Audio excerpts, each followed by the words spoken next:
చేస్తున్నట్టు చెప్పారు. ఈ వ్రతాన్ని ఎలా ఆచరించాలో చెప్పమని సుశీల అడుగగా వారు ఇలా చెప్పారు.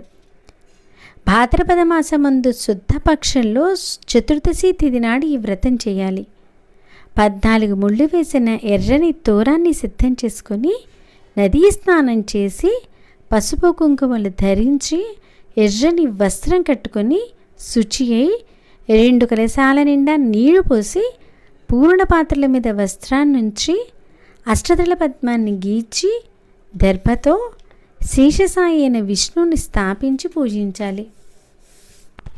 చతుర్భుజాలతో శంకు చక్రాలతో కూడిన అనంతుని అందు భావించి ధ్యానించాలి. పాత తోరాన్ని తీసివేసి కొత్త తోరాన్ని కుడి చేతికి మంత్రంతో కట్టుకొని గోధుమ పిండి వంట చేసి నివేదన చేసి దక్షిణతో సహా వేద విప్రునికి దానం ఇవ్వాలి.